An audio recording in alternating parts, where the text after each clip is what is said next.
நச்சுத்தன்மை நீக்கி நோய் எதிர்ப்பு சக்தியை அளிக்கின்றது. அந்த வகையில் மூலிகைகளை கண்டு நம் நோய்களை எவ்வாறு கட்டுப்படுத்த வேண்டும் என்பதை பற்றி நமக்கு விளக்க வருகிறார் டாக்டர் கௌதமன் அவர்கள். நம் விடையலைவா நிகழ்ச்சியின் அடுத்த பகுதியாக வரவிருப்பது பல்லாண்டு வாழ்ந்திட.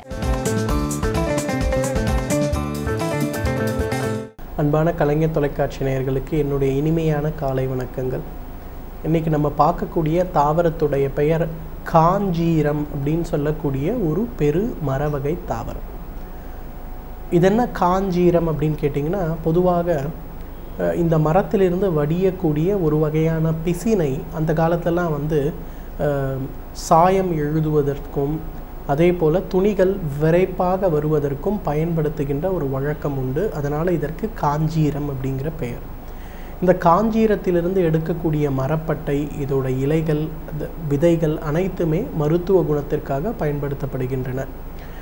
இந்த காஞ்சீரம் மரத்திலிருந்து எடுக்கக்கூடிய விதைகள் ஓரளவு நச்சுத்தன்மை இருக்கக்கூடிய விதைகளாக இருக்கிறதுனால இதை சுத்தி செய்து அதன் பிறகு மருந்துக்கு பயன்படுத்துகின்ற ஒரு வழக்கம் நம் மருத்துவ முறைகளிலும் உண்டு, இன்றைக்கு மாடர்ன் மெடிசன்லேயும் உண்டு. இந்த காஞ்சீரத்துக்கு இருக்கக்கூடிய மிக முக்கியமான ஒரு குணம் என்னன்னு கேட்டிங்கன்னா, சுத்தி செய்யப்பட்ட காஞ்சீரத்துடைய விதைகள் மிகப்பெரிய வலி நிவாரணி அப்படின்னு சொல்லலாம்.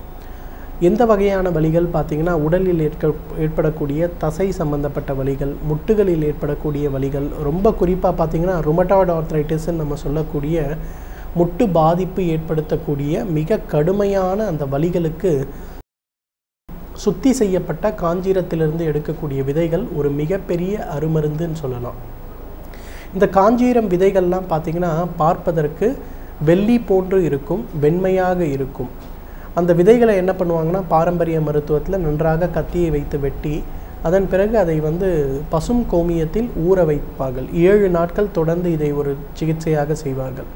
அதன் பிறகு அதை நன்றாக வெயிலில் உலர வைத்து அரைத்து எடுக்கக்கூடிய சூரணம். அந்த சூரணம் 250 மில்லிகிராம் அளவுக்கு காலை ஒரு வேளை உணவுக்கு முன்பு, இரவு ஒரு வேளை உணவுக்கு முன்பு அப்படின்னு தொடர்ந்து சாப்பிடணும்.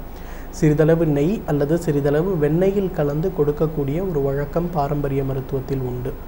அந்த மாதிரி தொடர்ந்து சாப்பிடும்போது பார்த்திங்கன்னா ஒரு வார காலத்திலேயே எவ்வளவு நாள்பட்ட முட்டு வலிகளாக இருந்தாலும் அது மறைந்து போகிறத பார்க்க முடியும். இரண்டாவது பார்த்திங்கன்னா, பொதுவாக இன்றைக்கு நம்ம அனைவருக்கும் ஏற்படக்கூடிய மிக முக்கியமான பிரச்சனை கழுத்து தேய்மான நோயின்னு சொல்லக்கூடிய சர்விக்கல் ஸ்பாண்டலைட்டிஸ் பிரச்சனை. அதே போல் இடுப்புகளில் ஏற்படக்கூடிய சவ்வு விலகல் சம்பந்தப்பட்ட கோளாறுகள். இது இரண்டும் ஏற்படும் போது பார்த்திங்கன்னா நிறைய வலி நிவாரண மாத்திரைகளை உட்கொண்டு அதனால் வயிறு சம்பந்தப்பட்ட கோளாறுகளுக்கு ஆளாவர்களுடைய எண்ணிக்கை நிறைய இருக்கிறது.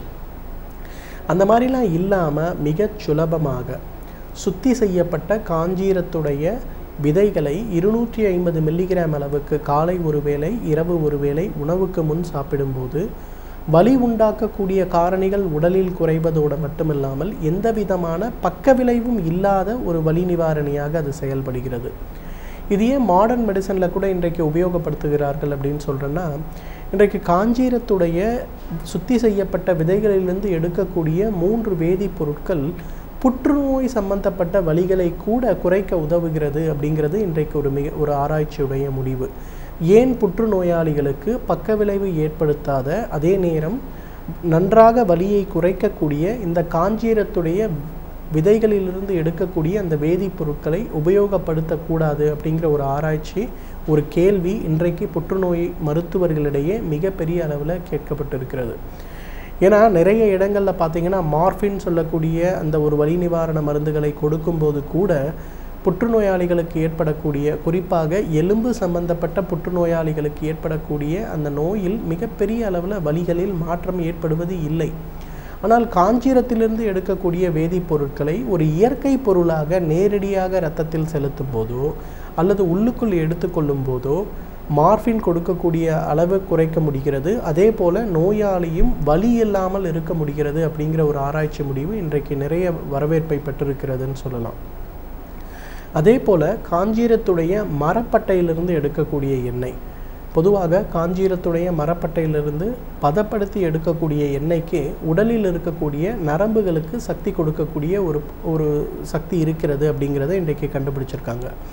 ஏன்னு பார்த்தோம்னா, பக்கவாதம் சம்பந்தப்பட்ட நோய்கள் ஏற்படும் போது பொதுவாக பார்த்திங்கன்னா அந்த நரம்புகளுக்கு சக்தியூட்டக்கூடிய மருந்துகள் பெரும்பாலும் மாடர்ன் மெடிசனில் இருப்பது இல்லை.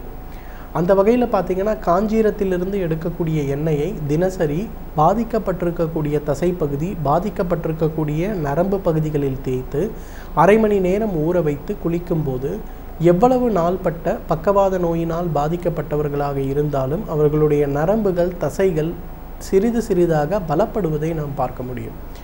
ஏன்னா இன்றைக்கு பக்கவாத நோய் ஏற்படும் போது மாடர்ன் மெடிசனில் ஃபிசியோதெரப்பின்னு சொல்லக்கூடிய இயன்முறை மருத்துவத்தை உபயோகப்படுத்த சொல்கிறாங்க.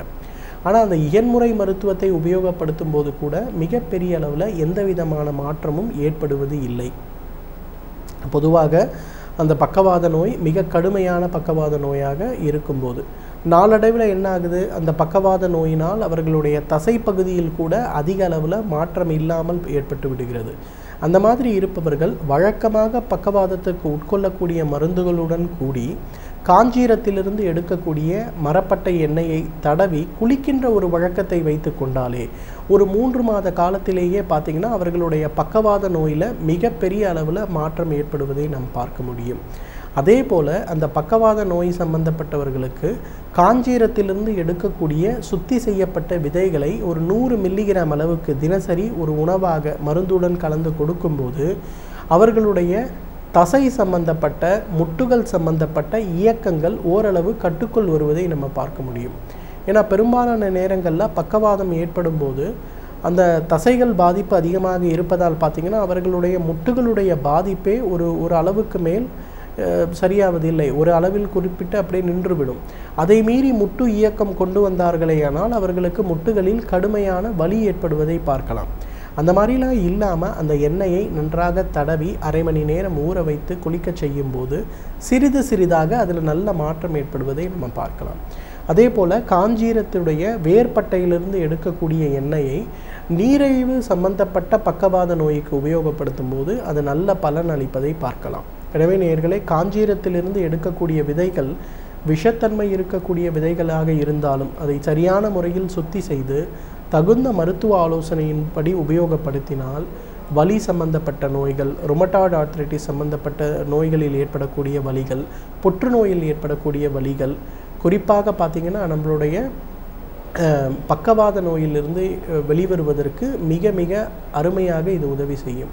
எனவே தகுந்த மருத்துவ ஆலோசனையின் பேரில் வெளிப்புறமாக காஞ்சீரத்திலிருந்து எடுக்கக்கூடிய பொருட்களை உபயோகப்படுத்தினாலே நம்மாலும் பல்லாண்டு காலம் ஆரோக்கியமாக வாழ்ந்திட முடியும்.